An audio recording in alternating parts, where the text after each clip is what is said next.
bashi kin gama gobe kaya za a kai. Ai kusa ta ga sosai kar ka fasa je kai, inda bani da tausayi za ta kwashi bakar wuya. To fa aiki ya ji kanshi yasa na yi nazari, na san ba ke da hakuri, na rarrasa cikin gari na zaɓo hirgegiya. Har guda nawa za ka yi? Yanda annabi ya faɗa, gashi ku kuma ba ku fatan a yi muku kishi.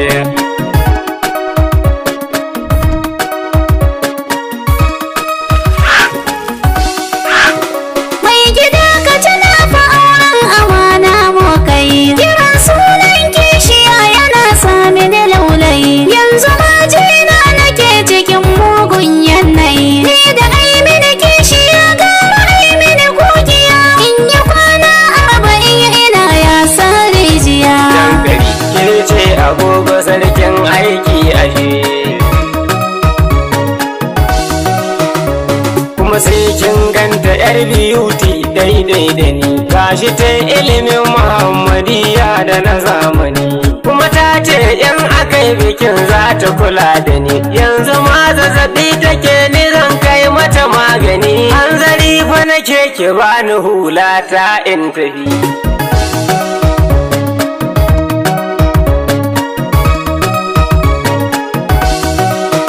Mai gida wallahi godiya za ta ci mai gari, ni da kaina za na rusa bakin ayyiriri. Za ka sa ayi gobara ba shiri a tsakar gari. Sai mu nemi ruwa mu yayyafa mata mata uziri, kuma ni yan kuɗin ki zan arama a haɗa ai.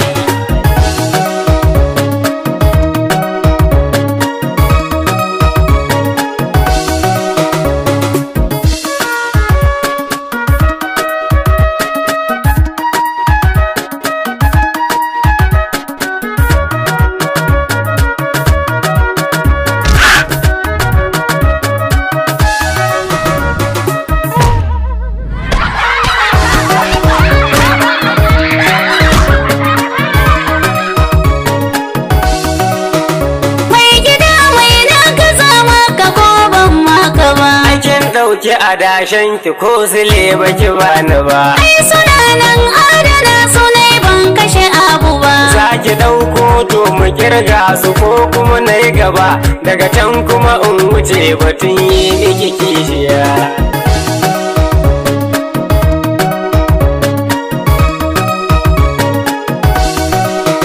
Mai gida ka tausaya kar da kai mini kishiya. To akwai sharuɗan da zanagin da ya sai gidi, za ki ɗau nauyin gidan nan na dogon zamani. Yara in ba lafiya ke ce neman magani, bar batun naman miya in ya yanke kin bani. Dan da sabani ya zo tsakani na ni da ke, ko da ni ne wanda gaskiya ne za na yi fushi. Za ki rarrashe ni sai kin gana yo murmushi, za ki nuna mini ina ne kike ajiyar kuɗi, ko ki mun haka ko in dankalo miki kishiya.